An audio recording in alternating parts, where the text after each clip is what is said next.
Today's Town of Chatham Zoning Board of Appeals meeting. The date is March 9th, 2023. This meeting is being recorded and will be available shortly hereafter for scheduled on-demand viewing on any smartphone or tablet device. If anyone else is recording the meeting, please let us know. Pursuant to Governor Baker's July 16, 2022 signing of an act relative to extending certain COVID-19 measures adopted during the state of emergency, including the extension of his March 12, 2020 order suspending certain provisions of the open meeting law until March 31st, 2023. This meeting of the ZBA is being conducted via in-person and remote participation and shall afford adequate alternative means of public access via Microsoft Teams by calling the phone number 1-508-945-4410. Then you have to punch in the conference ID number, which is 214-220-338, and then hit the pound. Or you can join the meeting online via Microsoft's Teams through the link in the posted agenda. Despite our best efforts, we may not be able to provide for real-time access, and we will post a record of this meeting on the town's website as soon as possible. In accordance with town policy, the public can speak to any issue, hearing, or business item on the agenda during the meeting when recognized by the chair. To authorize this hybrid form of meeting, I'll have a roll call of all members, so please state your name and whether you agree or not. Buck? James M. Upson, I agree. Lee Hovey, I agree. Paul C. Semple, I agree. David S. Nixon, I agree. Randy Potash, I agree. David H. Veach, I agree. Okay, I would say that if any citizen or non-board member wishes to participate on the call via the phone, please give us your name and the last four digits of the phone number for ID purposes. First of all, I want to welcome Lee Hovey. She is a brand new member. Thank you for joining us, Lee. It's a commitment, and it shows your concern for this town. So thank you for joining us. Paul, do we have any minutes? I think we do. We have the minutes of February 9, 2023. I'll move approval of the minutes as published. And Dave Veach seconds. Okay, everybody votes on this. Buck? Buck approves. Lee? I approve. Paul approves. I approve. Approve. And Dave Veach approves. Okay, then I'll go through how we run the meeting for everyone. To begin with, the hearing notice will be read by the lady to my right. This is Sarah B. Clark. She is the PPO for the town. That's the principal permitting officer. She also happens to be the executive secretary of the ZBA. I would then ask the representative or whoever it could be either the individual or a representative, to come forward and make a presentation. Following that, I would ask for anyone who wishes to speak in favor of the presentation, either here on Microsoft Teams, to indicate you would like to speak. That's only if you want to speak in favor, only. Then I would read any and all correspondence we had. I would then ask for anyone who wishes to speak against the appeal or has a specific question to indicate you wish to join the meeting, and we would have that. That could arise some rebuttal testimony. When that was done, I would have the board members ask any direct questions they had to anyone who had participated in it in any way. Following that, we would close the hearing and go into deliberations. Deliberations are only open to the members of this board unless they introduce you into the conversation. We would then vote, and voting today, there are 5 votes in the Commonwealth of Massachusetts. When you have a board of this size, you have to get a supermajority. That means 4 out of 5. Voting today, we have Buck, Paul, myself, Randy, and Dave. And if we were, well, I won't go into that. Okay. So all votes are taken by roll call. And that's all I have to say, except we have one request for a continuance. So, Sarah, this is 22-109, please. Application number 22-109, Jeffrey and Ann Elton, care of Michael D. Ford, Esquire, P.O. Box 485, West Harwich, Mass. 02671. Owners of property located at 66 Billings Road, also shown on the Town of Chatham's Assessor's Map 7A, Block 12, Lot S 48. The applicant seeks to enlarge, extend, or change a non-conforming dwelling on a non-conforming lot via the demolition of the existing dwelling and the construction of a new dwelling. The existing dwelling is nonconforming and that it is located 14.8 feet from the easterly abutter where a 15-foot setback is required, and 30.9 feet from the Coastal Conservancy District, floodplain elevation 15. The proposed dwelling will be nonconforming and that it will be located 33 feet from the Coastal Conservancy District where a 50-foot setback is required. The building coverage will remain 2,640 square feet, 21.1%, where 15% is the maximum allowed. The lot is nonconforming and that it contains 12,500 square feet, where 20,000 square feet is required in the R20 zoning district. A special permit is required under Mass General Law, Chapter 48, Section 6, and Section 5B of the Chatham Protected Bylaw. Thank you. This says that on April 26th of 2023, we received the following letter. That's probably not correct. Mike is on the call. Well, I just changed the date. Today is the 9th. Anyway, this is from the law offices of Michael Ford. And it says, "Dear members of the board, this office represents Jeffrey and Ann Elton with respect to the application that Sarah just read. The applicants respectfully request a continuance to your April 27th, 2023 meeting. This request is being made as the applicants have submitted a revised site plan which triggers the need to re-advertise the app. Thank you for your consideration. Signed, Michael D. Ford." Is this the correct date, Sarah, or should it be different than April 27th? That'll be up to the applicant. We do have one space available on the April 13th meeting as well. Mr. Ford, are you there? I am. Can you hear me, Mr. Chairman? Yes, we can. So we're giving you a choice of either April 27th or April 13th. April 13th would be a preference. Okay. I didn't realize it's available. Thank you. Okay. So you all understand why this is, because they submitted a revised site plan, so because of the timing of advertising, that's why it has to be there. Okay. So, Paul, I'll move to grant the requested continuance to April 13, 2023. Dave Veach seconds. Buck approves. Paul approves? Approve. Dave Veach approves. and I approve. Thank you very much. Okay. Thank you, Mr. Chairman. All right. So, Sarah, 23-010, please. Application number 23-010, Town of Chatham, care of Dr. Robert Duncanson, 261 George Ryder Road, Chatham, Mass. 02633. Owner of property located at 1233 Main Street, also shown on the Town of Chatham's Assessor's Map 11E, Block 31F, Lot XOFF. The applicant seeks a special permit to construct a public utility facility, wastewater pump station, as allowed by special permit under Section 3C1C7 of the bylaw. A special permit is required under Mass General Law, Chapter 48, Section 9, and Section 8D2B of the Protective Bylaw. Good afternoon, members of the board. Robert Duncanson, Director of Health and Natural Resources for the town of Chatham. Yes, as was indicated, we are requesting a special permit to construct a wastewater pump station on the property of the Oyster Pond condos. We have been, as you know, we've been working for multiple years now as the town expands its sewer system in comport with the comprehensive wastewater management plan that was approved back in 2009. I've been before this board before to site pump stations. Usually we're asking for not only a special permit, but for a variance because we're usually close to the property lines. In this particular case, we don't need a variance because if you're at all familiar with the Oyster Pond condo property, it is a fairly large piece of property.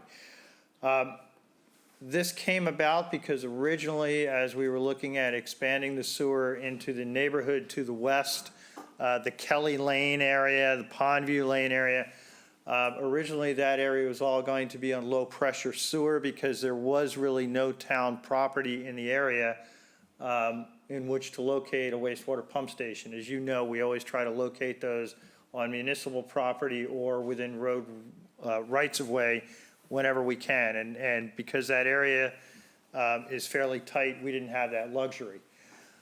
Subsequent to that, we had a conversation with the Oyster Pond Condo Association because when we built the sewer on Route 28, we put a stub out on Route 28 for the condos to connect their piece of property And in fact, they had been so ordered to do so by the Board of Health, which is routine. But they were concerned because between where their condo buildings are and their existing septic system, there is actually a dip before you get out to Route 28. So it would have made for them a very complicated connection. So as part of their talking with us about their connection, we got into a conversation about the potential for siting a wastewater pump station on their property, which would allow us to serve the majority of the residential neighborhood on the west side of their property by gravity, and would also provide the condos an option to connect to that wastewater pump station by gravity as well, obviating the need for a lot of low-pressure system, which I think we've talked about before, requires that each property has its own grinder pump. And so we did that. So we worked with our engineers, and we were able to site a pump station where that little yellow triangle box is right there, which is an area that the condo is already cleared, where they basically store boats in the wintertime. And there was enough space there for us to site the pump station. It has the advantages of being outside the floodplain. It is also outside conservation jurisdiction, so we don't have to deal with any of those issues. This is a schematic of the station, so starting in kind of the upper right, that is the access road that already exists. It's basically a gravel road that comes down from the condo area, where they can then bring their boats in, and then the area that we're showing is basically already cleared of vegetation. They store boats and some other sundry materials down there. The area that you see within kind of the box there, that with kind of the stippled pattern, that would be the pump station. There would be no building here. This would be a pump station all at ground level, very similar to the one that we presented to your board a number of months ago that we're building, that is under construction right now, across from the Chatham Village Market CVM on the property of the hotel there. So again, there wouldn't be any structure, no building, everything. Most of the station is below ground. There would be the roughly 6x6 fiberglass doghouse, as I call it, that houses the pumps, which is that rectangular, I think we have a pointer here. Yeah, this, so this round diameter thing, that is the concrete wet well. That is all below ground. It sticks up above grade about 6 inches. Then this square here is the doghouse that as I describe it, it's roughly a 6x6x6 fiberglass enclosure with the pumps housed inside there. And then there would be an emergency generator, and there would be a number of electrical and control panels. So normally, sometimes, not normally, sometimes that's all inside a building, but in other locations where a building is not as critical, we can actually build it outside, similar to what we're doing at CVS, CVM. And we did talk with the condo association. They would prefer this type of layout because it's not as high. This is actually down at the bottom of a slope. So you have the condos, they have their big open field, then there's a slope, and then you have this flat area. So we basically, at their request, designed it so when you're up at the condos, you basically can't see it. Actually, some of the boats that are there that are shrink wrap will actually be higher than the pump station itself would be.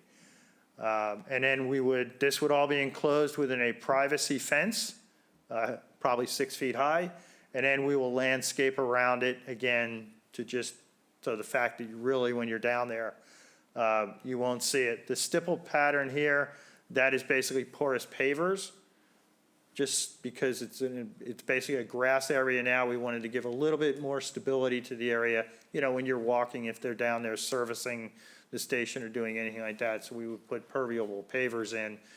So we're not paving anything, we're not creating any stormwater runoff or anything like that. So, and with that, I'm happy to answer any questions. Okay, thank you. I will ask for anyone in the audience, either here or on Microsoft Teams, who wishes to speak in favor of this to indicate that you'd like to join the meeting.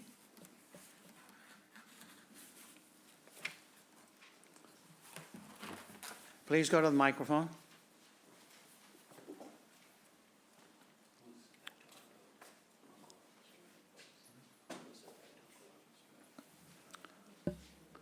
either one, and just tell us who you are. I'm Mary Ann Toldalagi. I'm one of the owners at the condo property. I'm also the president of the association board, and we're just here to support Mr. Duncanson. We are fully in agreement with his plan. Thank you. So you're speaking for the board? Yes. Yeah, okay, thank you. Is there anyone else who wishes to speak in favor?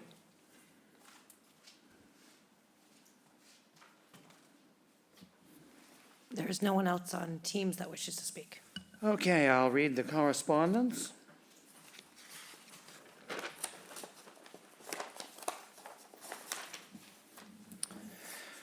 The first is from Ryan Christenberry, who is the principal planner for the town of Chatham.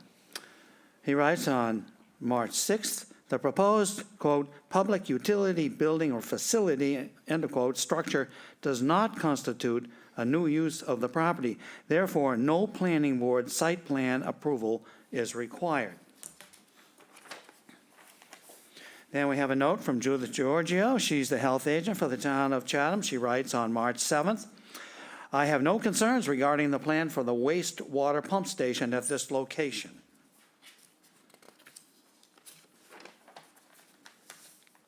Then we have a note from Edward Freed, F-R-I-E-D.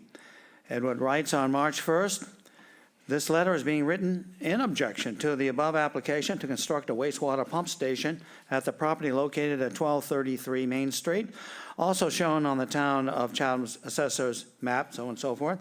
My concern is the releasing of offensive odors and the noise of the pump, both being in close proximity of my property at 79 the Cornfield. That's the end of the correspondence. I would now ask for anyone who wishes to either speak against this application or has a specific question to indicate you'd like to join the meeting.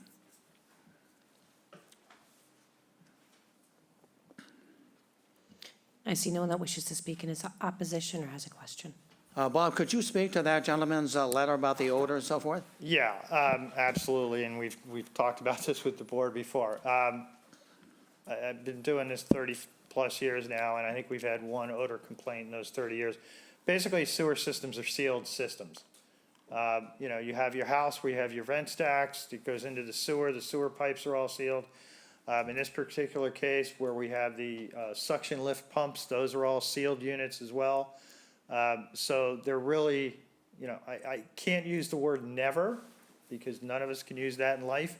But the chance of any odors escaping from the pump station are extremely slim and remote. And in addition to that, this pump station is located several hundred feet from any of the residential properties that surround this area. That's the one luxury. This is a very large piece of property.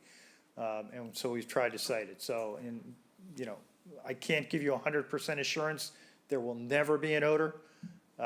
But like I say, in all the years we've been doing this, and the technology just gets better and better. And if our engineers feel there's any opportunity for odors, we also put what's known as odor control units on the, at the pump stations as well. And we've done that a couple of times in past years. And honestly, the odor control units have been turned off because they've never been used. They've never been needed, and the maintenance issues are frankly more trouble than they're worth. So, so that's that aspect of it. In terms of the noise, if you were standing immediately adjacent to the pump unit, these pumps don't run 24/7. They cycle on and off depending on how much flow comes into the station. But if you were standing directly next to one of these pumps, and I mean within a couple of feet of it, you know, you'd basically hear what sounds like a washing machine. And once you get any kind of distance away from it, there basically is no noise. The emergency generator is probably the noisiest thing of the pump station. Obviously, that doesn't run all the time. They do run about half an hour a week to test themselves. And then obviously they would run during an emergency, but we always spec them to be inside soundproof enclosures. So again, you know, if you were standing right there when it's operating, you'd hear it. But if you're any kind of distance away, you would not hear it. And if you did, it would be no different than the type of household emergency generators that many people are putting in at their own properties, their own residential properties. Thank you. Okay, questions from the board? Buck? Did I understand, I probably didn't, but not only is this pumping station going to service the condos, but it's going to do Uncle Albert's Drive and the cornfield? It will not do Uncle Albert's Drive or the cornfield. It will do the neighborhoods to the west of that, basically Kelly Lane, Pondview, in those areas. We've already installed sewer on Uncle Albert's Drive. They already have sewer that was installed as part of one of our previous phases. And the same thing with the cornfield. We also have sewer on the cornfield right now. They are tied into the sewer on Route 28. Through a, excuse me, through a pumping station or individual, No, they're served by gravity. There's gravity sewer that runs down from there to Route 28. Uncle Albert's Drive is low-pressure sewer as well, because again, there's a dip in the road just before Route 28. So they flow by gravity down that street to the sewer on Route 28, and then the sewer on Route 28 flows down to a pump station that's further down the road. okay, thank you very much. Lee? I have no questions right now. Paul? Doctor, what's the view of this from the water? Probably slim to none. There's a fair amount of vegetation. When you get, she doesn't have the slide up anymore, but there's a fair amount of vegetation in that area. So, and I apologize, the view is kind of far out. But this whole area down in here and around the pump station is fairly heavily vegetated. So, when you're down on the water looking this way, maybe you'd see kind of the top of things. But as I indicated, we're also going to landscape around it, so it's once that vegetation gets established, it will just blend in with the other vegetation that's there. Similar to what, we did a pump station down on Vineyard Ave at Meadowview, and it's right off the road because of the residential neighborhood. We landscaped around that one, and going by today, other than seeing the fence that's right in front with the gate, you really can't see the rest of the station because the vegetation's, that one's been in now for 10 years, and the vegetation just has filled in completely. And the privacy fence that you talked about is what kind of a fence? Generally, what we've been speccing is a white composite material, plastic, basically. Okay, I have no other questions. Randy? Thank you, Mr. Chair. Dr. Duncan, welcome. I was wondering, what's the mechanism by which the town can go ahead and do that on the condo's property? Is there an easement or? Yes, There through an is? easement, yeah. You might have already said that. I apologize if you did. Yeah, no, we are working with the condo. They have agreed to the easement, if you will. We're just finalizing, actually, the engineers were out with Eversource on Monday, just having Eversource define how they're gonna get power to the station, so now we have that. So we'll just modify the easement to include the electric line where that's gonna come in. And basically, it's gonna follow down the access road that's already there.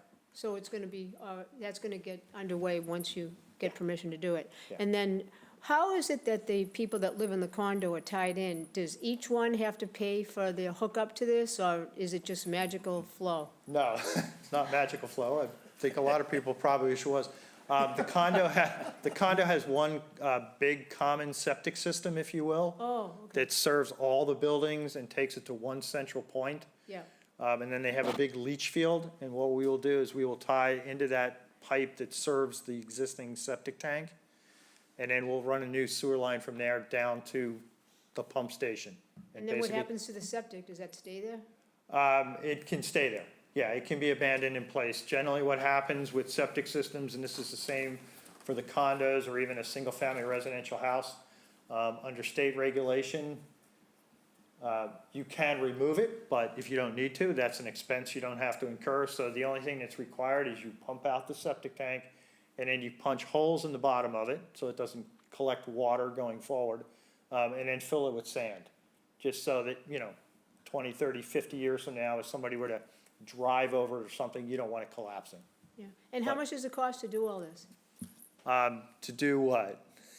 To make it look pretty with the fence and the landscaping? and- That I can't tell you specifically because we haven't gotten to the detailed landscaping plan yet. But, you know, generally the landscaping is in the $20,000 to $30,000 range, you know, for all the landscaping. I mean, you know, this and the sewering in the neighborhood and all, this will probably be a $5 to $7 million project in total. Thank you. Dave? Yeah, the other question that piqued my interest was soundproof enclosure for a generator. I didn't even know anything like that existed. Oh, yeah. Does that add considerable expense? I'm just curious. In general, no, because so many people are kind of speccing them. It's almost a standard option nowadays. You know, especially, you know, for residential generators, you know, when they're right close to your house, you don't want to hear them when they're running, if you will. So, yeah, I mean, you know, for the generator the size we have, which is, you know, probably 1.5 to 2 times physically the size of those small household ones. Yeah. I mean, it's not a big, huge generator because it's not a big, you know, pump station. It's like the generator that's right out here, back side of this building that you go by every time. It's not even as big as that one. Yeah, yeah. So, you know, the soundproof enclosure, you know, on a $40,000, $50,000, $60,000 generator may add $5,000 to it, you know, kind of thing. Okay, thanks. Thank you. Paul? I'll move to close the hearing and move into deliberations. And Dave Veach seconds. So we need to vote on that, Buck? Buck votes yes. All Paul? votes yes? Yes, Dave Veach votes yes. I vote yes. Okay, deliberations. Dave Veach? Well, this certainly, I think meets all of our criteria. It's not substantially detrimental to the neighborhood. Despite the concerns of the one neighbor, I even looked at the map and noticed that even between his property and where this is going to be located is one of the condo buildings. So I think that certainly the residents of the condo don't have these same kinds of concerns, or they haven't expressed any of them. So I think that, and Dr. Bob answered that quite well, I thought. So I will support it. Buck? Oh, I drive by the one by Village Market, CVS, I think 7 or 10 times a week. And I have to say, they're doing an excellent job. And it's not their first one, it's not their second one. I'm pretty sure, or I'm pretty comfortable supporting this one. And it's certainly not their last one. That's right. Lee? I agree with Buck. I have seen the one that they're building near CVM and CVS, and, you know, once again, they're doing a great job. And I also think it's especially important that the residents at the Oyster Bay condos are okay with it. And if you aren't going to really see it from the water and it's going to be landscaped, I think it'll work. Paul? I agree. I think it satisfies all of our criteria, and I think it's important that the association is supporting it and that they are comfortable with the design. I originally was concerned about what was going to be above ground and showing to people, and I now understand that other than the fence, it's pretty much underground. So I will support it. Randy? thank you, Mr. Chair. I don't have anything to add. I agree with everybody else, and I'll support it. I'll move to grant the requested application. In terms of construction activity and vehicles and so forth, Dr. Duncanson, when do you plan to do this, and how disruptive do you anticipate it will be? Our goal is to get this project out to bid probably in the next month and a half maybe, because we're receiving 0% funding from the state. They've asked us to get a contractor signed up by the end of June. I don't envision the contractor starting this in the summer. So, you know, this is more late fall, winter work, obviously, and we would work with the condo association, you know, to arrive at the appropriate time. You know, it's like every project. If you've driven by CVS, CVM, there was a few days of a lot of activity when they were installing the wet well, and now there hasn't been any activity at that site for the last 2 days, or last couple of days, as they wait for other material to arrive and things like that. You know, generally, it's about a year to a 15-month process for a pump station. You know, this may be a little quicker just because there is no building involved. You know, but at the same token, you know, we're waiting on the gas company to put gas in, we're waiting on the electric company. So, you know, all those things, but generally, you know, a year to 15-month project. And that's not working every day kind of thing. That's, you know, the length of period that. All right, well, based on those representations and the nature of the project and the access that's already there, I really don't see any need for additional conditions. I agree. I agree. All right, I'll move to approve the application as submitted. And Dave Veach seconds. Need a vote on that, Buck? Buck approves. Paul? Like Paul votes yes. Randy? Yes. Dave? Dave Veach And votes I vote yes. yes, that's unanimous. Thank you very much. Thank you. Okay, Sarah, let's go to 23-006. Application number 23-006. Herman Sanchez and Aaron Mitchell, care of George Riley, 63 Brook Trail Road, Brewster, Mass. 02631. Owners of property located at 74 Palmer Drive, also shown on the Town of Chatham's Assessor's Map 16G, Block 52, Lot P17. The applicant seeks to enlarge, extend, or change a nonconforming dwelling and a nonconforming lot via the construction of a partial second-floor addition. The existing dwelling is nonconforming in that it is located 20.8 feet from the northerly abutter and 10.6 feet from the southerly abutter. The proposed second-floor addition will be nonconforming in that it will be located 20.8 feet from the northerly abutter where a 25-foot setback is required. The building coverage will remain 2,117 square feet, 16.13%, where 15% is the maximum allowed. The lot is nonconforming in that it contains 13,127 square feet, where 40,000 square feet is required in the R40 zoning district. A special permit is required under Mass General Law, Chapter 40A, Section 6, and Section 5B of the Chatham Protective Bylaw. Yes, my name is George Riley. I'm representing the Sanchez at 74 Palmer Drive. They're proposing to put a second story on their existing house. The lot, as Sarah said, is non-conforming for the reasons presented. The second story will stay within the footprint of the existing house. But that house is 20.8 feet from the northern property line, and thus the second story will extend into the setback, but will not get any closer to the setback than the existing distance, so that about 5 feet of the second story will be within the setback. The proposed addition will not increase the number of bedrooms, septic flow, or increase the building coverage. And we think the mass and scale of the building is compatible with the neighborhood, where a number of neighbors have a similar size and second-story buildings on similar lots. So that's pretty much it. Okay, we skipped a few of the criteria, but I Yes, think you want me to I go through think the you hit that. criteria? Yes. All right, so adequacy of the site, I think that the site is adequate. It's not an increase in the footprint of the building, and it does not increase any of the building coverage or intrude into the setbacks any more than is there. And the size of the proposed structure, as I said, was similar to similar houses in the neighborhood, even particularly across the street where they have a similar size house now.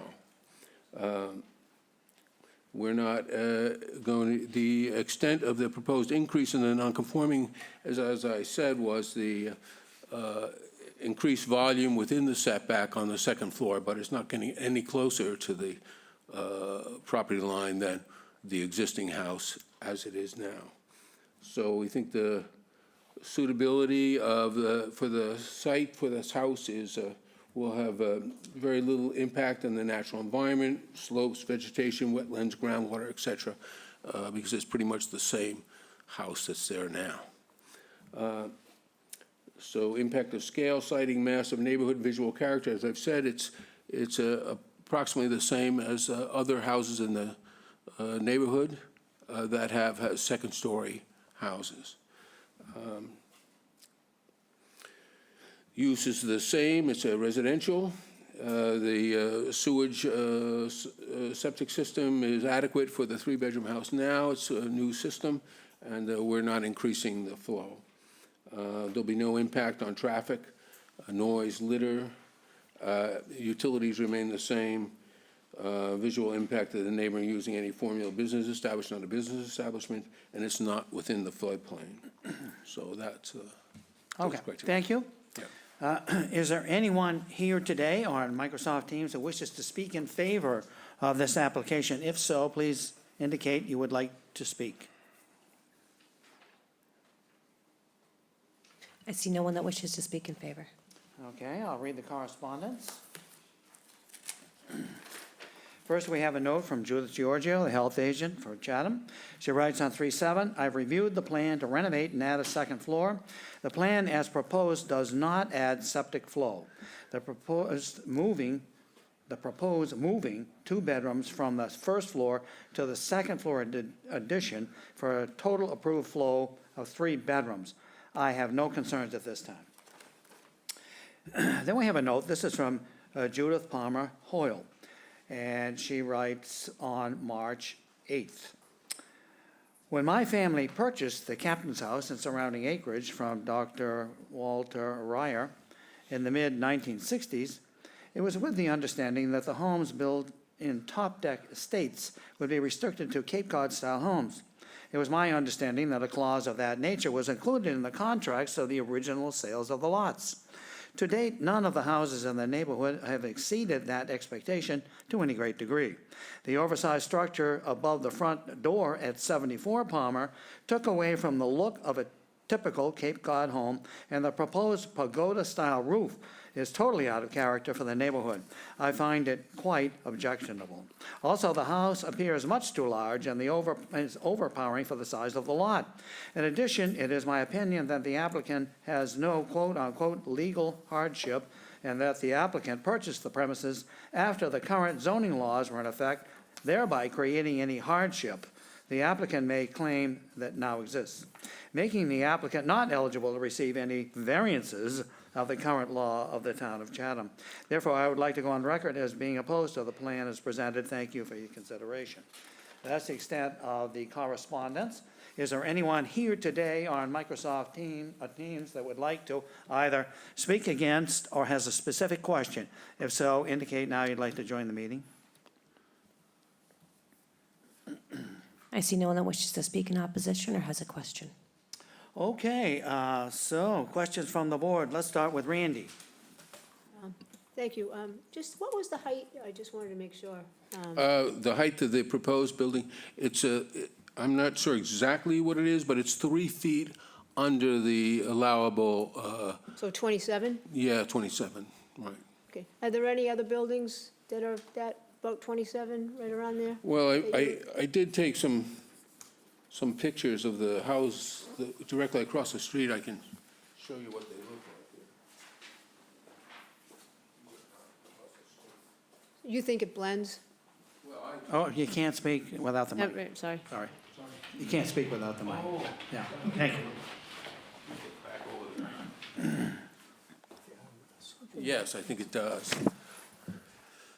Okay, thank you.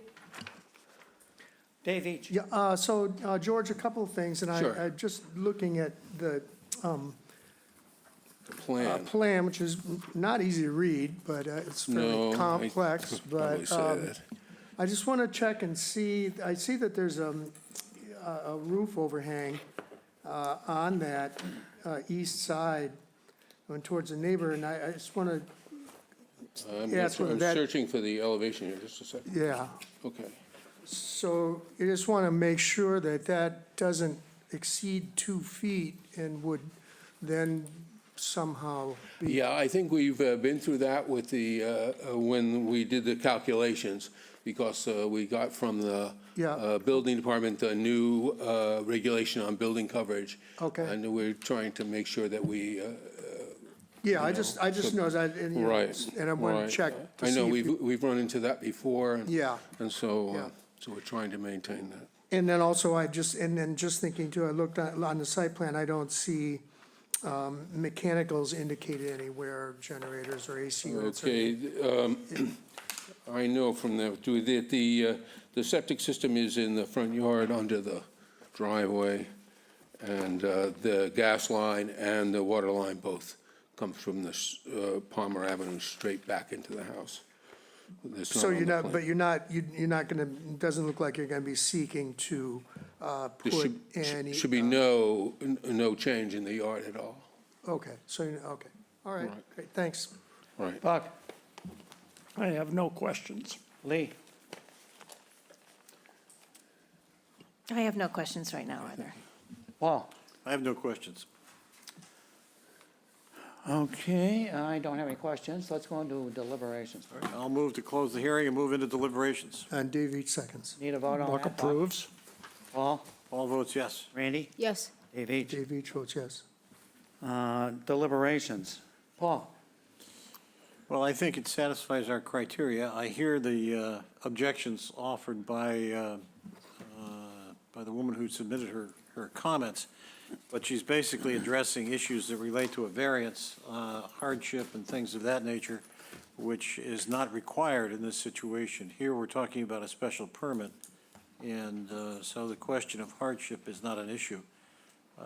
If there are deed restrictions that would somehow impact the construction, then those deed restrictions would be enforced by the people that are authorized to do that under the deeds or by appropriate legal action, but I don't think it's something that comes within our purview.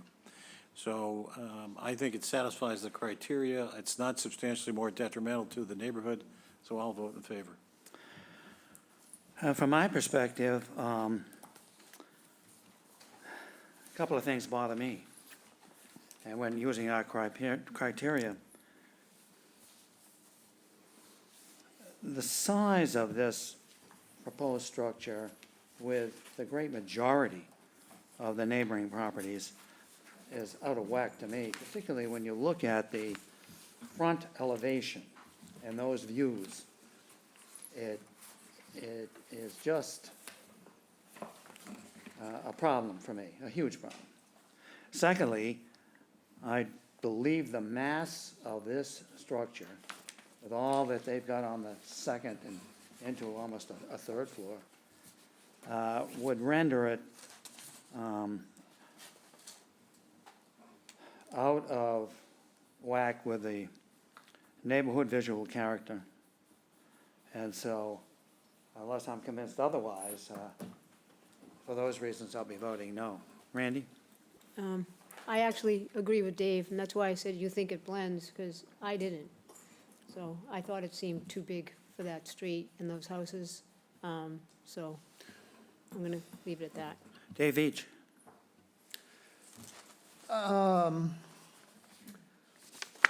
Well, it certainly,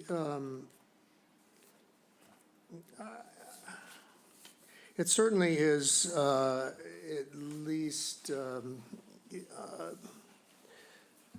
visually, in terms of the massing, there's some of it that makes me a little uncomfortable. That said, it's the property is well maintained and well done so far, and this would probably be an extension of that. I think I believe I'm with Paul on this, as I could support this for the reasons that he gave. And at the same time, it's out there on the limits of massing and scale and its effect on the neighborhood. Buck? Well, when I reviewed the paperwork before I went out to the site, I was a little concerned that it didn't look like it was going to fit in the neighborhood, but I don't drive on Palmer Drive weekly, so I waited until I got there. And I would have to say that these two photographs that we have, I don't think 77 Palmer Drive, excuse me, I don't think that's probably a good sample to say other large houses. It does have some height to it, but I don't think it's 27 or 26, might not even be 25. The one at 59 definitely is a larger house with more coverage. But overall, the statement the chair made, the majority of the homes in that little side area, side street, don't copy what the applicant is proposing. And I fall with Randy and the chair on saying I've got a problem with it. Lee? Yes, I would tend to agree with Buck, the chair, and Randy on this one. In general, I think the mass of the house is way too big for the lot, and the neighborhood is a very traditional Cape-style neighborhood, and in terms of the streetscape, so criteria 5, I struggle with it. So, Mr. Riley, I think you could probably add. In defense of this stylistic attack here, I must, if you look at the elevations of this, the second story completely stands out. But when you got to remember that this is sided in normal cedar shingles, and everything turns gray and blends in. So the real distinction really may be the curve in the roof, but I don't think the size is any different than the one across the street. Really, the size is the same. I think the objection, as I'm reading it, is more of a style objection than a size objection. Is that true? Do you feel that this is too big? Because it's the same size as the existing house, which is not a big house. I think we all gave our opinions. Yeah. I'm sorry, I I missed say, that. we all gave our opinions. Yes, we So did. that's So I'm just trying to read it, that is it a style objection or a size objection? well, mostly. you've got, from my standpoint, the mass of it and the Yes. style. So it's a size objection. Okay. So the read I get here then is maybe we could continue this and I'll take this back to the architect for a Well, revise, or? we're not in favor of continuing things in this day and age. It's just too much work for you to do for us to tie up a specific date. We have so much business, like this month, we have 3 meetings. Okay. And so I'm not going to speak for anybody else, I'm just speaking for myself. I think your option is to withdraw without prejudice and come back when you're ready. All right, I'll do that. If that's your request? Yes, that's it. Okay. I'll move to grant the requested withdrawal without prejudice. And Dave Veach seconds. And Buck Okay, we need to approves. vote. Buck, Paul, All approves? Randy, Approve. Dave Veach approves. and I approve. Thank you, Mr. Brown. Thank you very much. Okay. Okay, Sarah, let's go on to 23-007.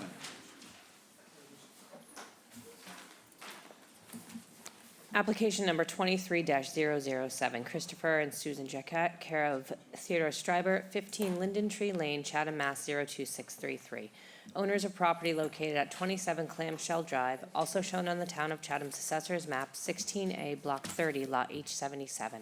The applicant seeks to enlarge, extend, or change a nonconforming dwelling and a nonconforming lot via the demolition of the existing dwelling, leaving the existing foundation and first floor deck, and the construction of a new dwelling.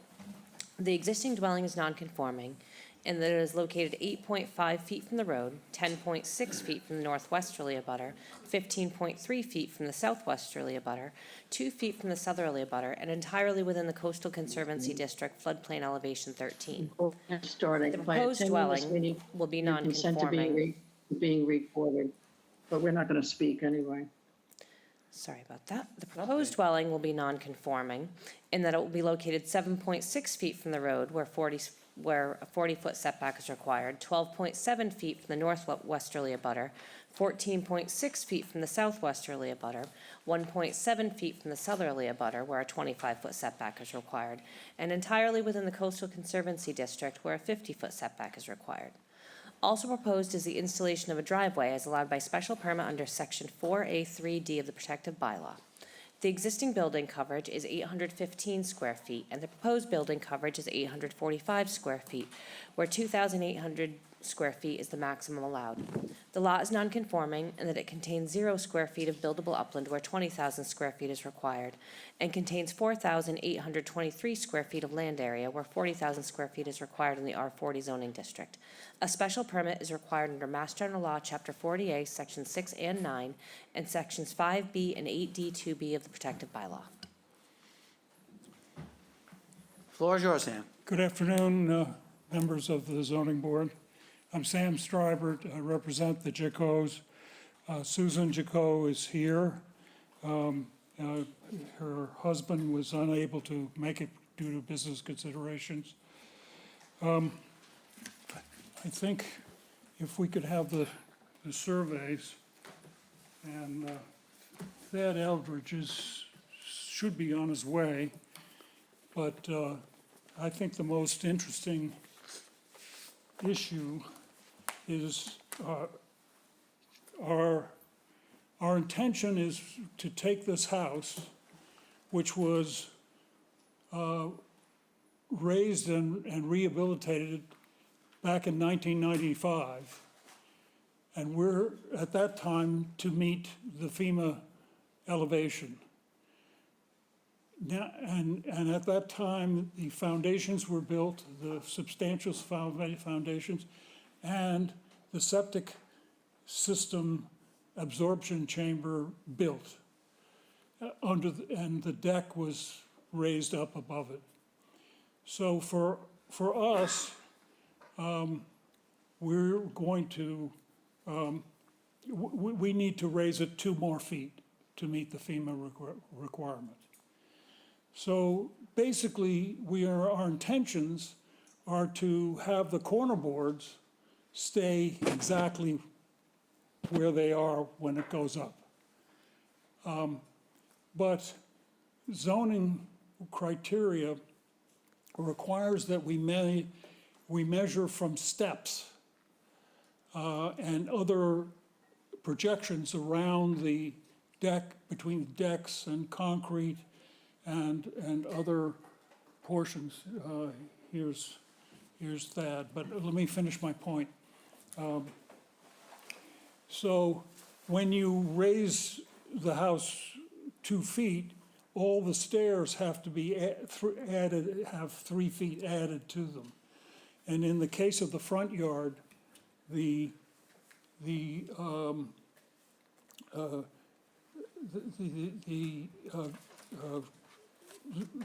setback is was measured on the existing from the corner board, and on the proposed, the front stair has been switched to the other side, and so it comes closer to the road, and so we have a little extension there. The same happens on the southerly setback, where we go from 2 feet to 1.7, and it's because of the 3 more steps that we end up being closer.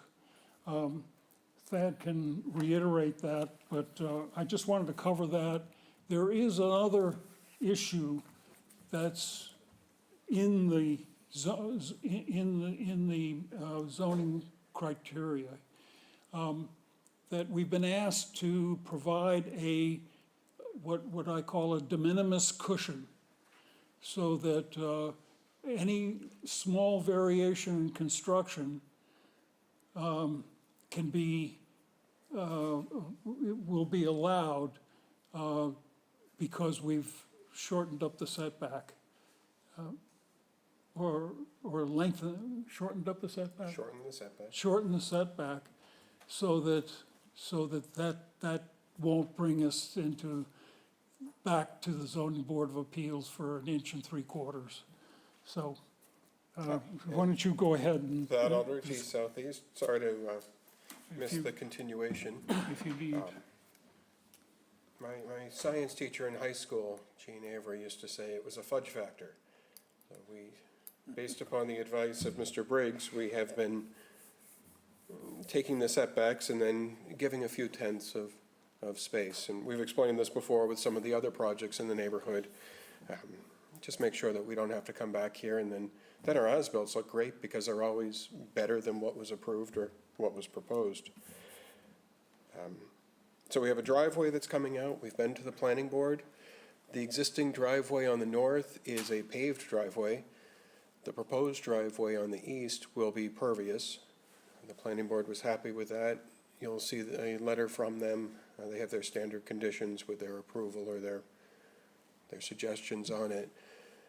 The mound that's out there to the south of the driveway, we're inverting that. So we'll be taking the landscaping away and creating a depression or a swale that'll take care of normal stormwater generated, getting into that driveway and give it a place to go. No, from the driveway and the roof, is it? the roof, And the roof, that's the more water. yeah. And then during flood events, it's not going to work because nothing's going to work out there stormwater-wise. The building itself, we are giving a little bit of that extra room around it. Similar footprint with the exception of the bay window. The massing-wise, he's going up to a 1 2/3 story building. We're maintaining the same septic system. The health department has reviewed this and they're happy with that. So that means we get to keep the same wall that's out there. So that gives you an overview. Okay. Happy to answer questions. I'm sure that some will come up. This is the proposed elevation that will face a clamshell drive, and this is my rendition of what the screening would be and the plants that are selected for the rain garden. Then there'll be some plants put along the foundation to reduce the extra 2 feet of lattice that is going to be shown. The railings on the elevation and up on the upper deck are a cable system to make them more invisible. But the whole process of taking the second floor and accommodating a little roof deck is to give some variety, make dormers so that you get the same 1-story roof line, and then have some sort of variety up here so that it matches some of the other cottages that have been raised and have roof decks, and gives it a little more interest and opens up that west side of the site going towards Stage Harbor. This shows the 2 feet addition and the end result. The trellis here is added to give just a little more privacy. There are houses all around this that have decks and look out on each other there. So the next elevation. Oh, this is the floor plan. This is the proposed floor plan. I just want to describe the deck. We wanted to have a doorway here. If you know these existing cottages, this is pretty much the way the existing cottage was laid out. except that I have one less bedroom because I put that bedroom upstairs. So that allows, even though these two bedrooms are pretty much the size of the existing ones, we have a good-sized bathroom and a better kitchen than is in them. So it's, and why does the stair switch from one end to the other? Well, because we're giving up the driveway that's here, and we're approaching the house from this side, so this needs to come in this direction, and we want the doorway to come first rather than last like it does now. And so this couples with the stairway going up, and that's the way it kind of worked out. But the basic box here on the first floor is exactly the box that exists out there today. Next, the second floor. Wait, could you go, oh yeah. The second floor has, the master has the full top, a good-sized space for a master, and then a little upper deck. But we continue the roof around so that we establish that one-story feel for this building. Next. This is the rinsing station. We'll leave and reinstall exactly where it is now. And the entrance to the garage will be here. And this is just pretty much what's there now. These are the two stairs that get 3 treads longer. So next. This is the house as it is now. You see there's, with this deck, and the next slide. You see how this deck and this construction to cover the absorption chamber, you can see a little hint of the concrete that's behind here. And so it has a sort of a step down look. And next slide. This is part of the existing deck. Keep going. This is the front door. Front door is sort of right in the middle of the room. It's very awkward. Next slide.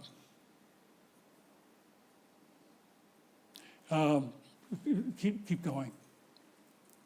Keep going. This is the rear end of the house. Here's the, so this line will now be, instead of 8 inches here, will be 2 feet. Basically, it's exactly what you see. Next slide. Here's a little roof deck that's adjacent to, that's on Morris Island Road. Next. And this is on Seagull Road here, a little deck.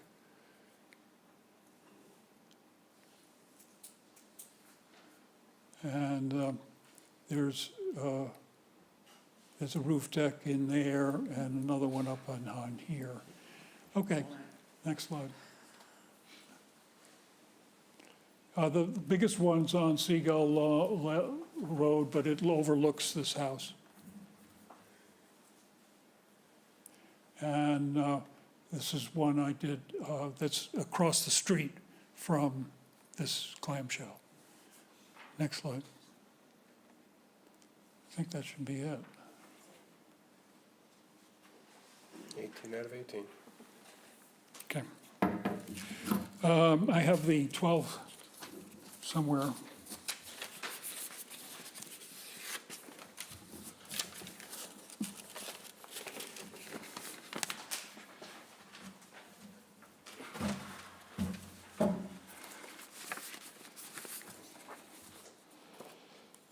Adequacy of the size of the site. The Jacots have owned this house less than 1 year, but have enjoyed living in the quaint neighborhood of small cottages so close to Pleasant Bay beaches and outermost marina.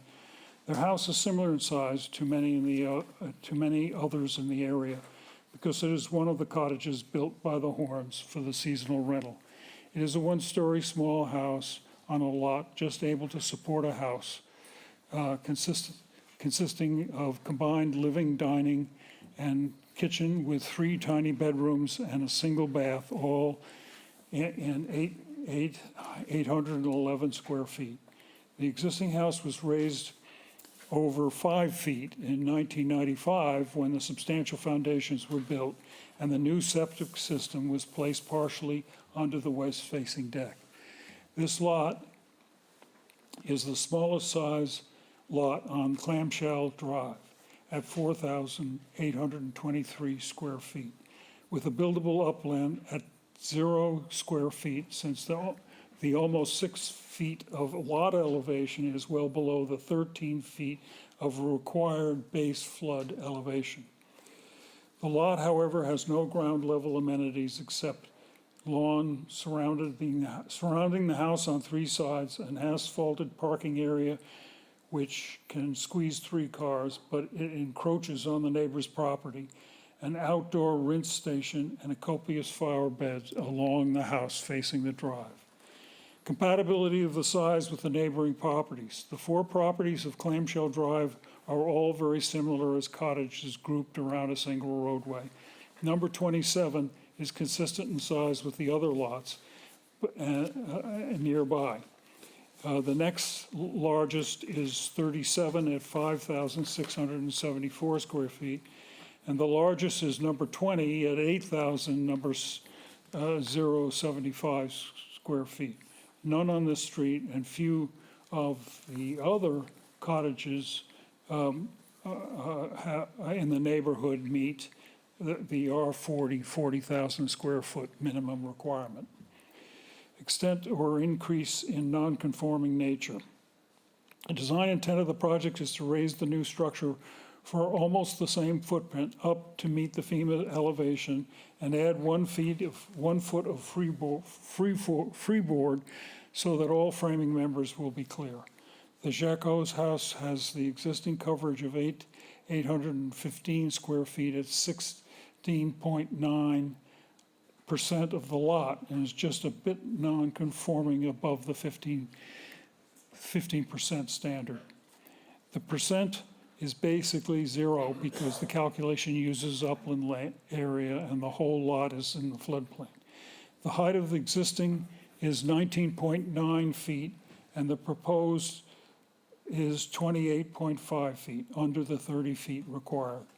The existing road setback is measured from the house corner boards at 8.5 from the line at Clamshell Drive, even though we expect the proposed corner boards to be exactly in the same place, just 2 feet higher.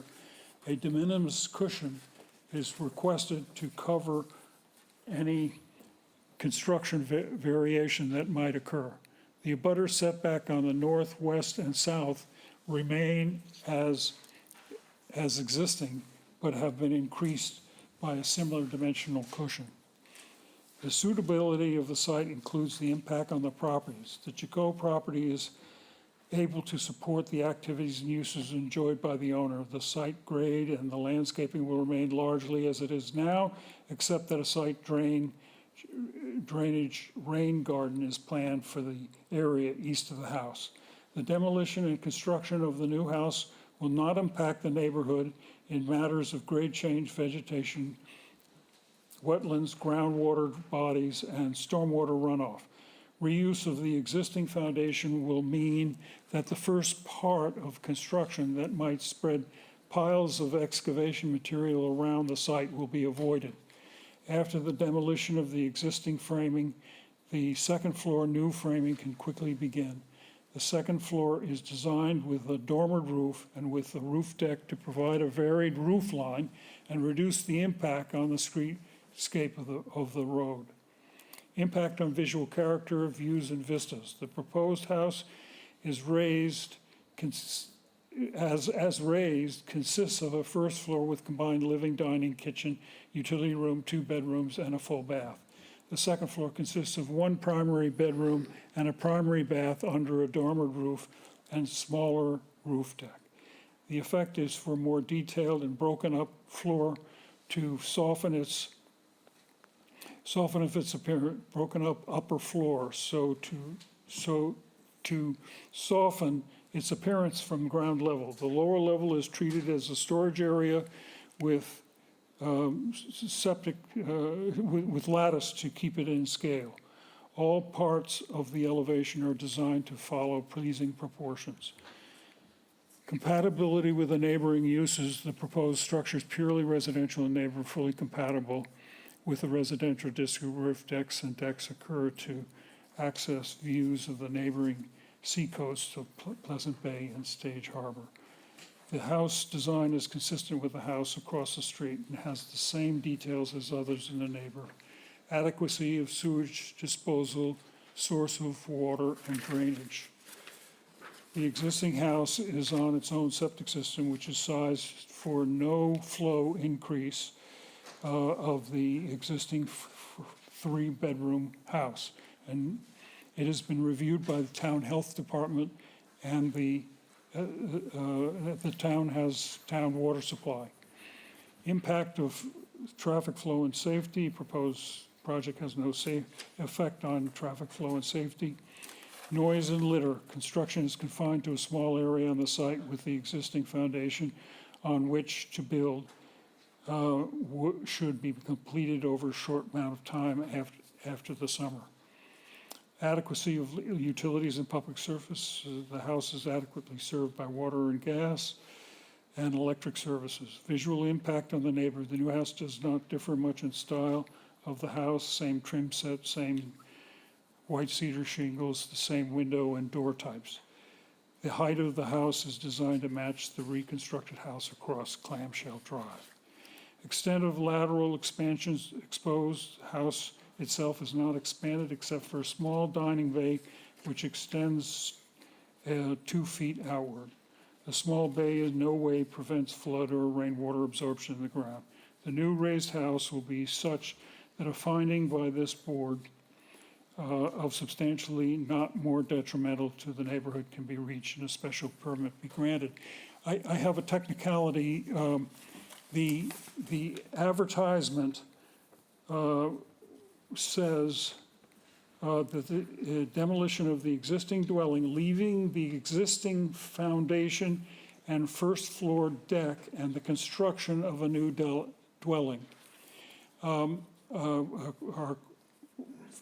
We've obtained a contractor. The contractor has reviewed the plans, and with the owner have decided that we will start fresh with just the foundation. So the house will be framed directly up from the foundations. I just wanted to make that point, and I'm all Okay. set. Thank you, Sam. Is there anyone here or on Microsoft Teams who would like to speak in favor of this application? If so, please indicate you'd like to join the conversation.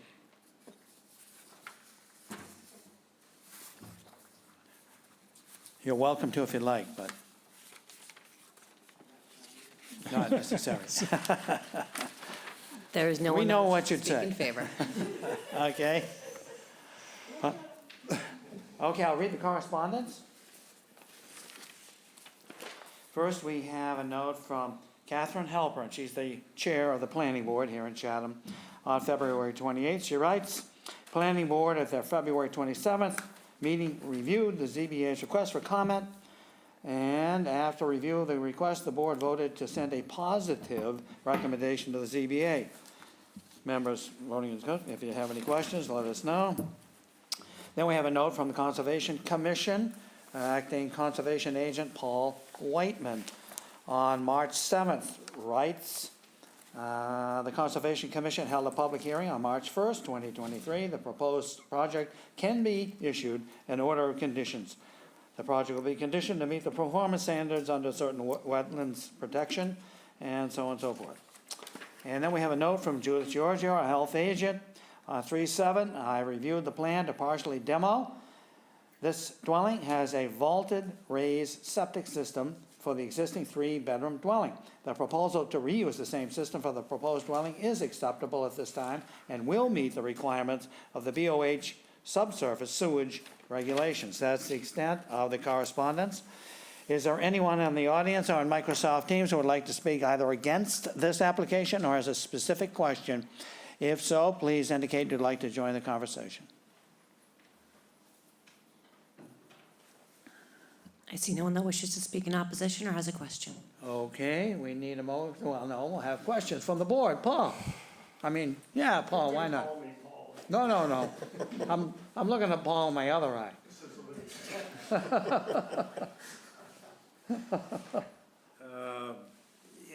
Am I correct in thinking that you're going to the 28.5 primarily to add the second story? It's not to comply with FEMA?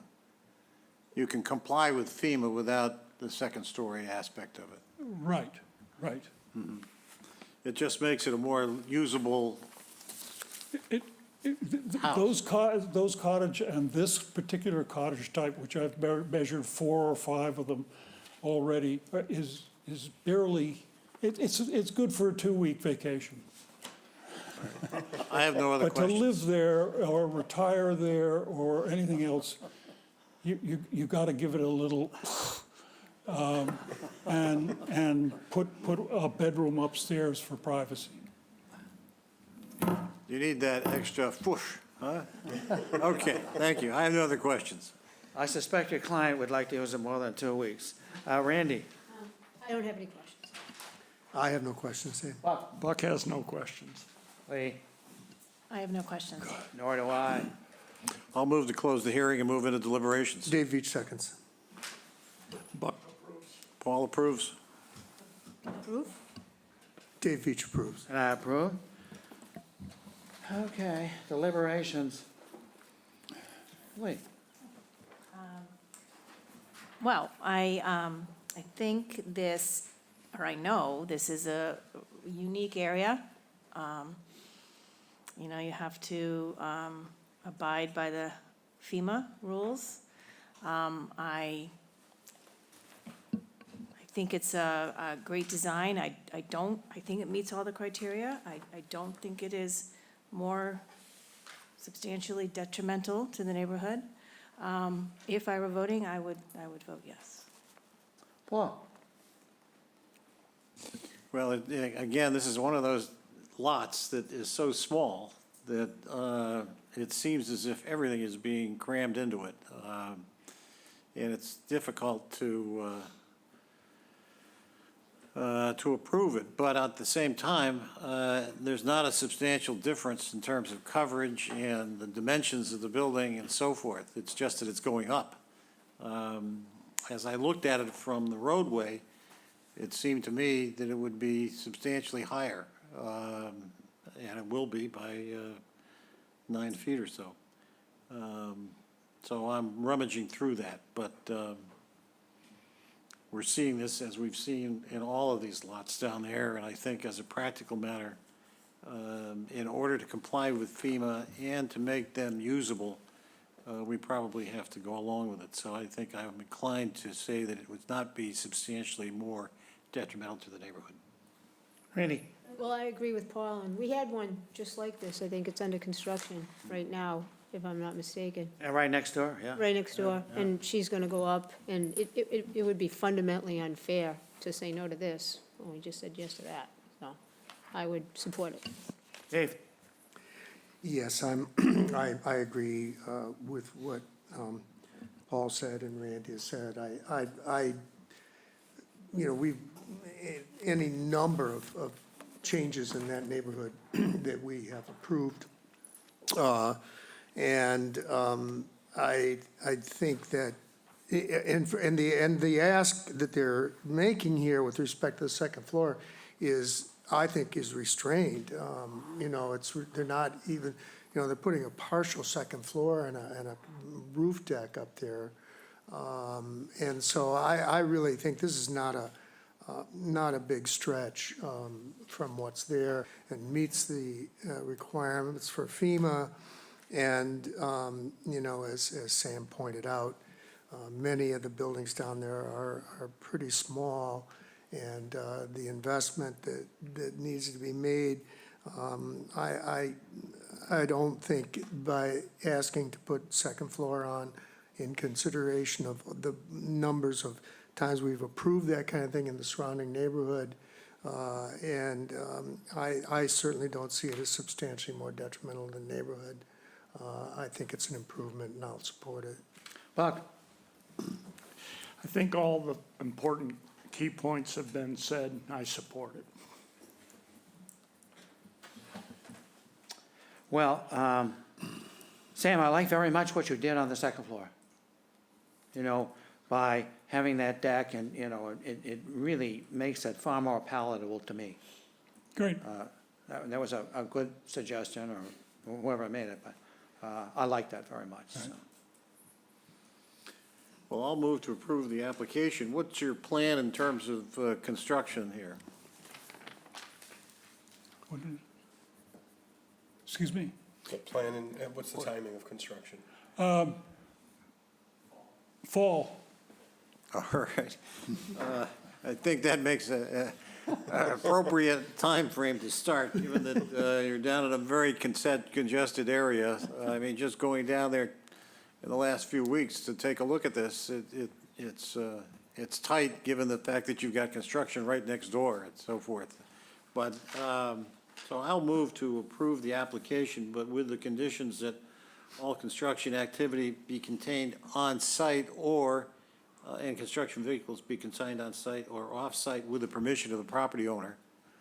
That between June 30th and Labor Day, there'd be no exterior construction allowed, no work would be permitted on weekends, and construction activity would be between 8 a.m. and 5 p.m. only. Paul, may I suggest that we use the same conditions we did for the house right next to it? Yes, I don't recall specifically. Well, I asked Sarah the other day. She'll tell you. We restricted it from June 15th to September 15th. That sounds fine to me. You know, just in case you run over. I think, you know, I'm sure your client is not expecting a run over, but anyway. So, okay. Dave Veach seconds. Okay. Motion. All right, we need a vote on Buck that. approves. Paul? All votes yes. Randy? Yes. Dave Veach votes yes. I vote yes. Thank you all very much. That's a unanimous vote. Good. Thank you.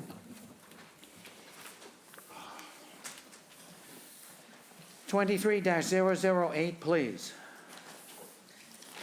Application number 23-008, Pacifico P. and Marla Ruth M. DeGuglielmo, care of David Verquina, 1A Marion Drive, Unit 5, Carver, Mass. 02330. Owners of property located at 20 Skippers Way, also shown on the Town of Chatham's Assessor's Map 1A, Block 14, Lot S30. The applicant seeks to enlarge, extend, or change a non-conforming dwelling on a non-conforming lot via the demolition of the existing dwelling and the construction of a new dwelling. The existing dwelling is non-conforming in that it is located 21 feet from the road and 8.2 feet from the southerly abutter. The proposed dwelling will be non-conforming and that it will be located 21.5 feet from the road where a 25-foot setback is required and 9.8 feet from the southerly abutter where a 15-foot setback is required. The existing building coverage is 1,957 square feet, 18.2%. The proposed building coverage is 2,190 square feet, 20.4%, where 15% is the maximum allowed. The lot is non-conforming in that it contains 10,752 square feet, where 20,000 square feet is required in an R20 zoning district. A special permit is required under Mass General Law, Chapter 48, Section 6, and Section 5B of the Protective Bylaw. All right, Mr. Chairman, if it's all right with you, I will address the board through you today. Sure. Just introduce yourself, please. Absolutely, Dave Requena. I am the agent for the homeowner as well as the contractor for this project. The home at 20 Skippers Way was originally purchased by the homeowner back in 2005. They've been there for 18 years. They haven't made any substantial changes to this property in the last 18 years. Just a few interior changes, a few modifications, but they have children. Their children are older. With older children comes more children. They like to have their family over. They are very family oriented, and they're just looking for a little bit of space.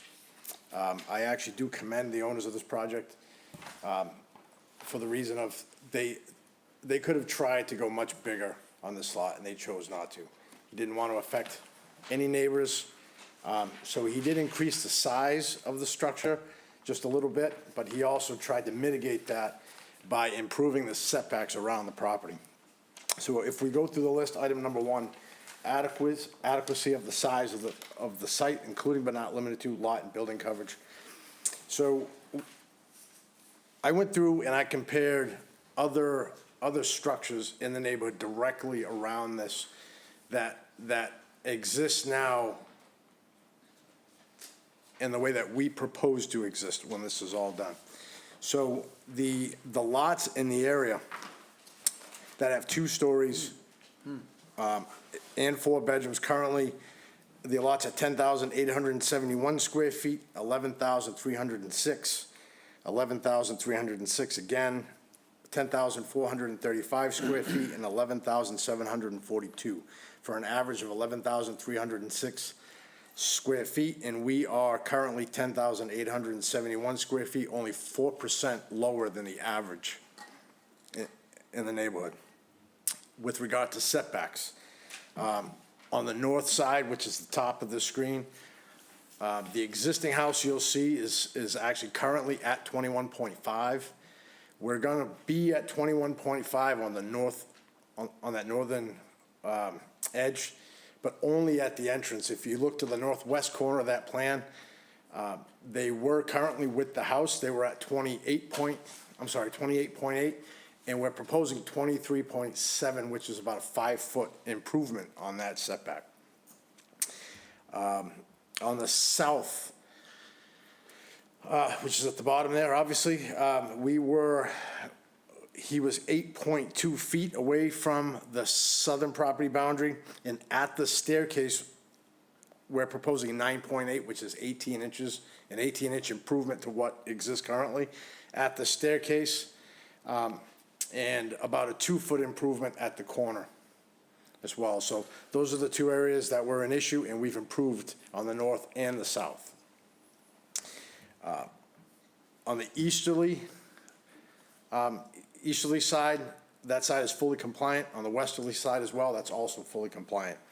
As far as coverage, we're already non-conforming at 18.2%. We're proposing to go to 20.4%, which is a 2% increase in coverage, which, as you know, is pretty minimal.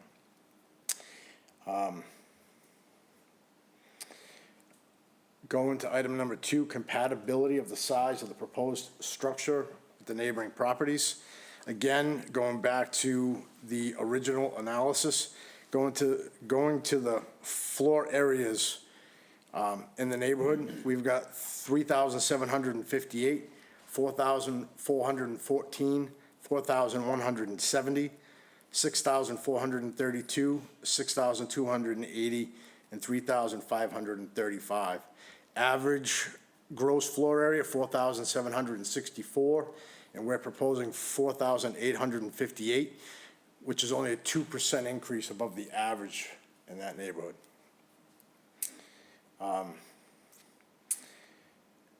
Extent of the proposed increase in non-conforming nature. So as I said earlier, we tried to improve, we actually did improve the areas that were non-conforming. So the only increase to the non-conforming nature here would be the height, which is a fully compliant height. We're at 30 feet, and we are prepared, if anyone has a question, we are prepared and will actually provide a certified as-built on the height when this is complete. We've already had that conversation, so we are prepared to do that.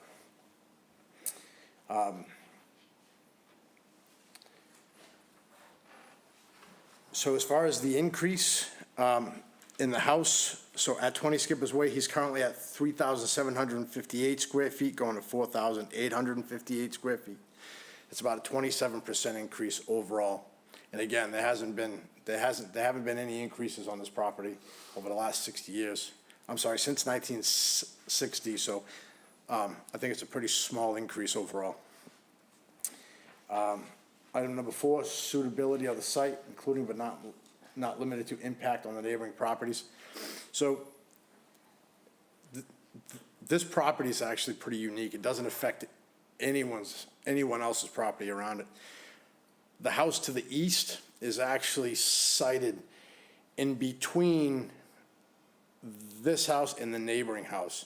So it doesn't affect his view at all. He sees right down in between the two houses already. And then he doesn't affect the view of anyone else. To the north is all woods.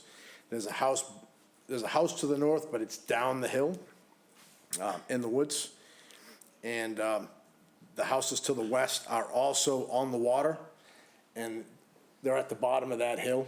So this house overlooks the houses to the west and the house to the northwest, and the house directly to the east looks in between those two houses, and the house directly to his south isn't affected at all. So he's in a pretty unique situation where he doesn't affect any abutters whatsoever.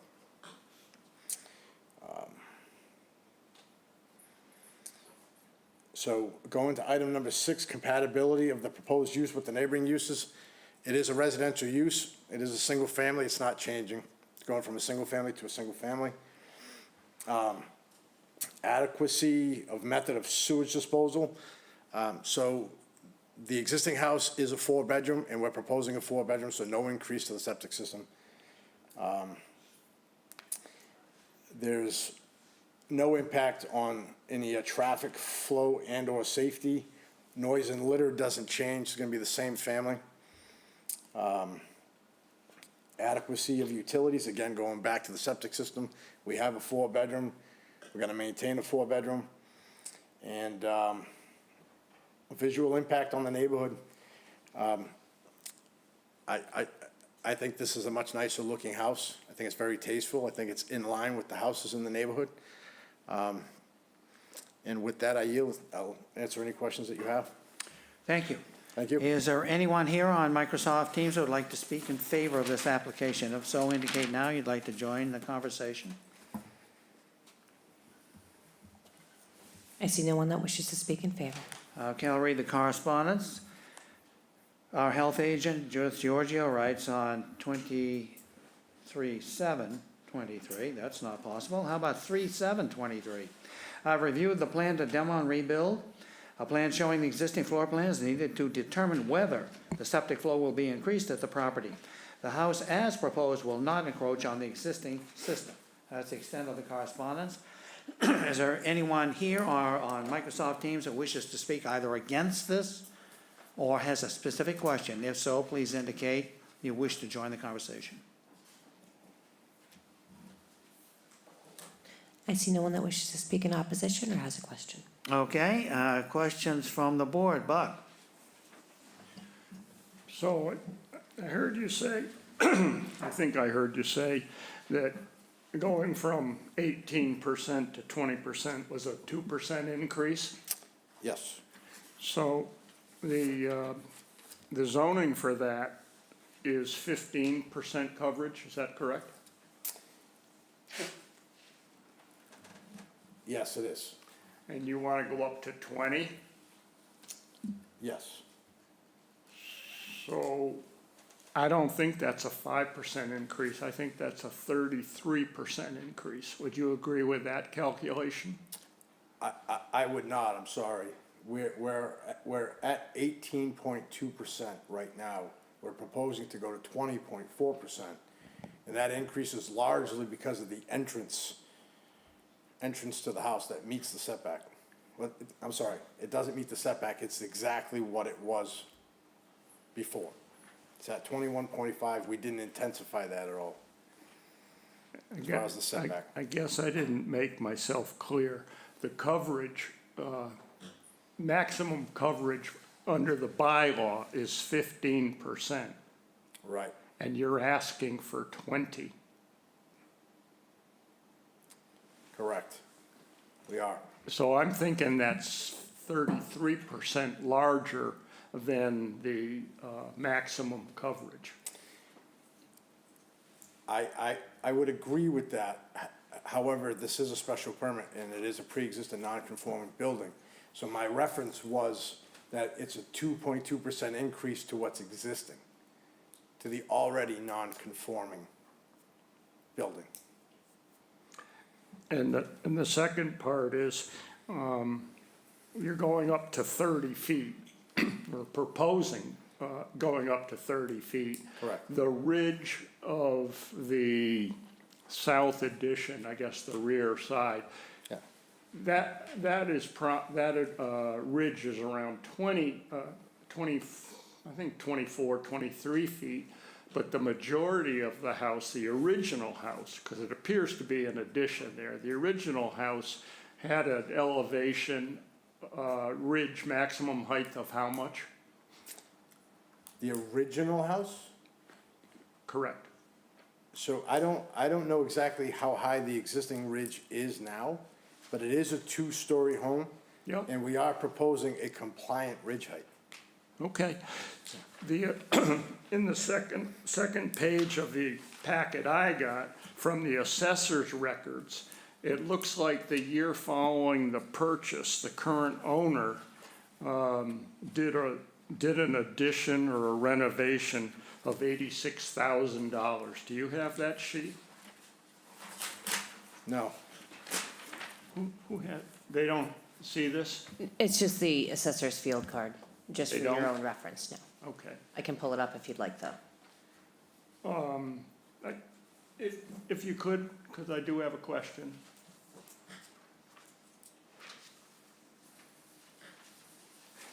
Is the owner of the property here? Yes. Excellent. Mr. De. Okay, yeah. good.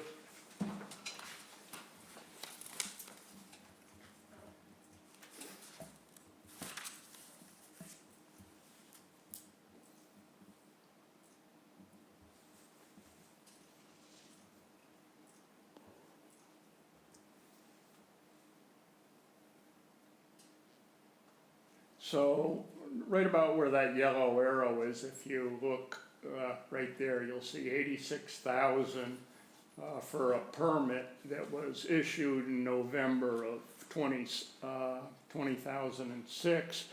And I believe the current owner bought it in 2005. 05, correct. So the question is, the addition on the photograph, the addition that's on the right, well, I'm calling it addition, that's probably presumptuous, is, what was the work done in '06? I believe that was an interior renovation. Living room, kitchen. You'll have to go to the microphone, you can't Yeah. speak from the chair. Yeah, just identify yourself, please. My name's No, when you get to the microphone. Now you can talk. Pacifico Paul de Guglielmo. Thank you, everyone. Yeah, when we purchased this property in '06, we did a small renovation. Prior to our renovation, there was a makeshift glass room there. And when we bought it, it was filled with about 300 crickets. And we decided to remove that glass room. And we built an extension where the room was, and then we put a deck above the room that was there. So we opened it up, so it's all open now to our living room and dining room. And the deck went above that, and included in the renovation was a dormer in the back with a master bath and a closet upstairs. All right, thank you. Sure. All done, Buck? All done, thank you. Okay, Lee, questions? No, I don't have any questions. Okay, Paul? I have no questions. Randy? Thank you, Mr. Chair. So my question is for Mr. Briggs. Are you concerned about the height of the house? I'm always concerned when they come in at the maximum 30 feet, but, you know, we're going to require a height certification at the end of the project to make sure they comply. If they're not in compliance, then they'll be before the board. So do we usually see people go straight to 30 feet, or do they kind of usually go a little bit under just? Well, we try to encourage people, leave a little wiggle room there for errors that occur during construction, but they have the right to go to 30 feet. They have the right to. So did you counsel them not to? I know Mr. Aquina very well, and he's aware of the 30-foot maximum limit, so. I'll require the height certification, and Sure, yeah. I'm sure he'll meet it. And incidentally, that was Jay Briggs, who's the building commissioner for the town of Chatham. Mr. Veach. Yeah, and just our concerns about that are because there've been some cases come back before us seeking variances for having exceeded the 30 feet. And so we've had some experience with that. That's why we press on with it. And then just this is not so much a question, but to answer what Buck was saying, from the site plans here showing, it shows for the existing roof peak elevation at plus or minus 62.5 feet, and the proposed ridge elevation is proposed to be 71.25 feet. So that's the difference between the existing and proposed. I have no other questions for you. Thank you. I'll move to close the hearing and move into deliberations. Dave Veach seconds. And Buck Bruce. Well, All votes yes. Yes, Dave Veach votes yes. yes. Deliberations. Randy. so I don't know if it's overreaching to think about saying that I would approve it with a condition that you only build it to 28.5, and that's a random number, so I'm not gonna lie. But it just seems reasonable to me, and my gut is often right. So I'm just throwing that out there as an idea, probably for your own good. But I think that it's a great area, and I agree with you that it fits right in with the other properties, and it's a beautiful project, and it is not more detrimental to the neighborhood. But I would just hate to see you have to chop a part of that roof down. And this board really is very much frowns on variances, so you can go back and listen to any of the prior meetings and see what happens with that, so. Sure. Dave Veach.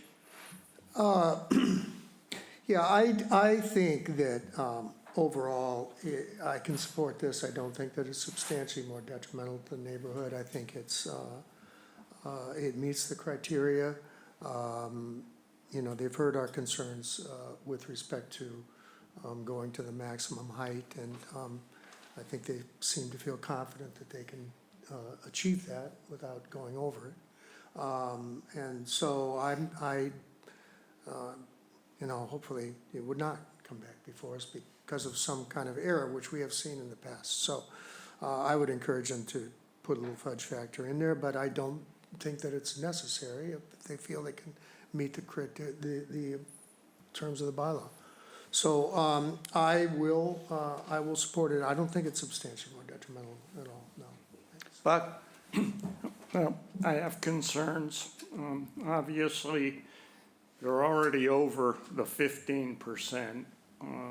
Apparently, that was a one-story, that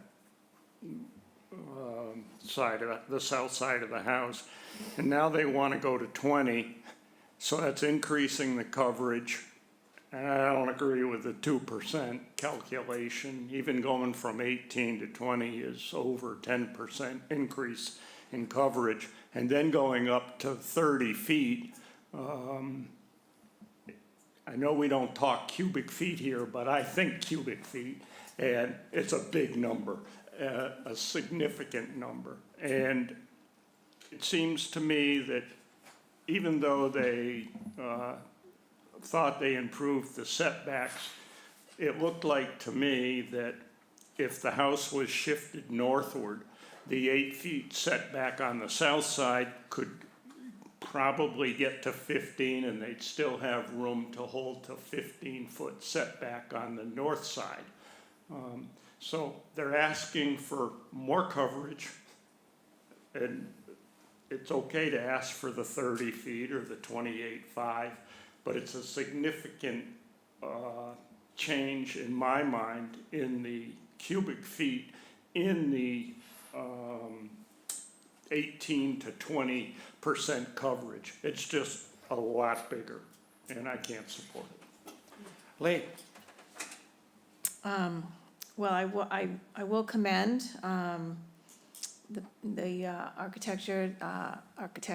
architect who repositioned the house, kind of increasing the distance. I think, that was a good idea. I also will say that the lot is very unusual. I feel like it can take a bigger house. I understand your point of view, but I think it's such a unique lot, space-wise, that it might be able to take that size house. Paul? Well, I actually walk this neighborhood fairly frequently, and I'm familiar with the existing house. And it seems to me that, as Lee has mentioned, the lot can handle a larger house. Also, I think that will be consistent with the houses to the south on Skipper's Way, going down towards the water and the sound. So I don't have a problem with the small amount of the increase in the coverage and the change in the size of the house. I think it makes sense. So I think it is consistent with our standards, and it would not be substantially more detrimental to the neighborhood. Thank you. From my standpoint, I am bothered by the change in the percentage, but I understand why you want to do it. And so I have to come down to the question, is what you want to be substantially more detrimental to the neighborhood? And I do not believe it is. Paul, conditions? Well, I think, what is your concept in terms of construction? Do you plan to do any construction this coming summer, or? Actually, no, we're proposing to start construction after Labor Day. And also, we have made provisions to make sure that all vehicles are stored off the road and on site.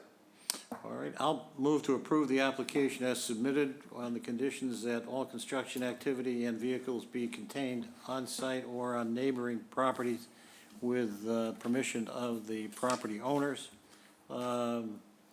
That between June 30th and Labor Day, there'd be no exterior construction allowed, no work would be permitted on weekends, and construction activity would be between 8 a.m. and 5 p.m. only. Dave Veach seconds. We need a vote on that. Buck, how do you vote? Approves. All approves. Randy approves.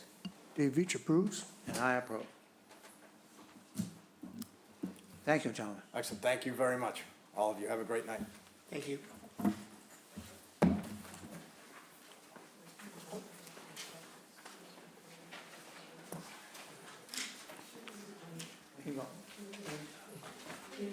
Okay, on to 23009, please. Sarah.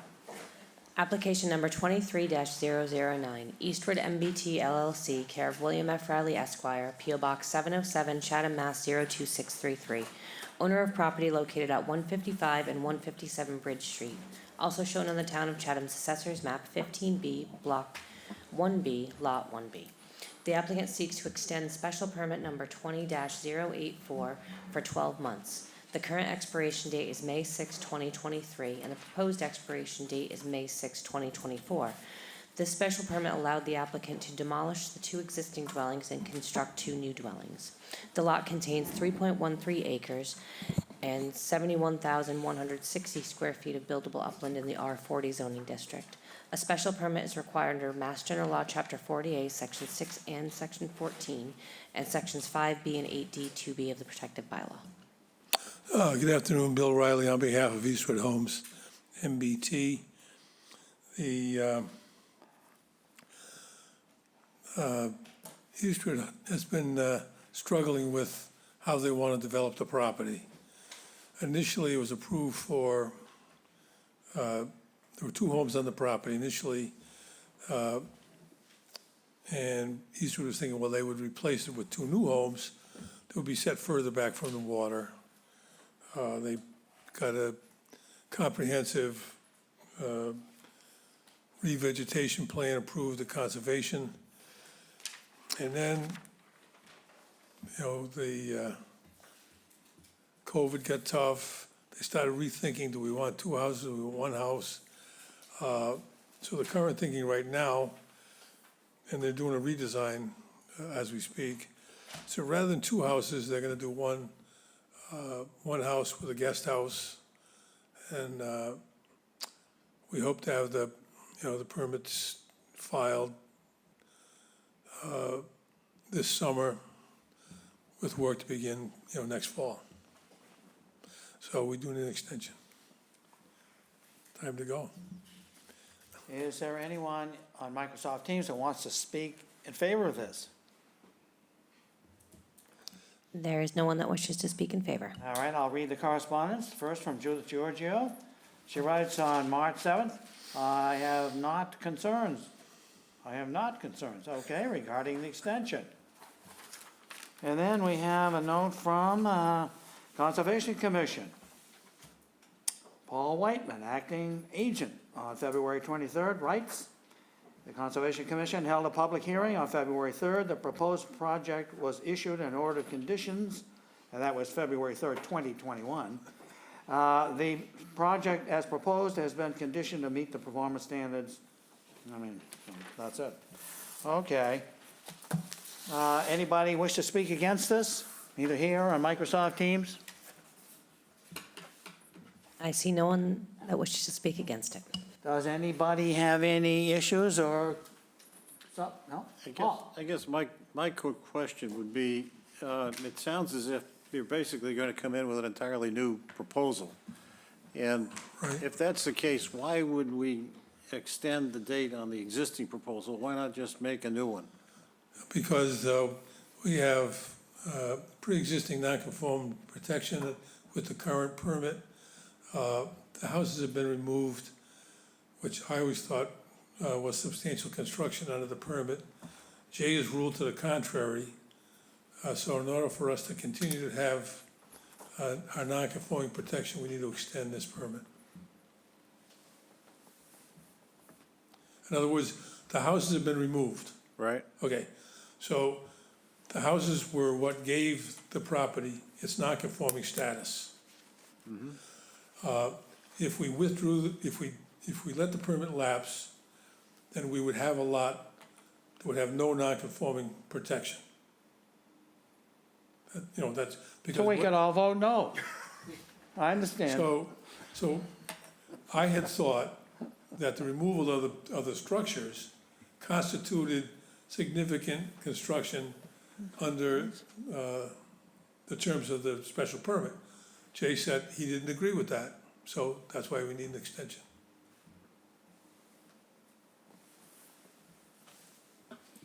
All right. Well, I guess that answers my questions.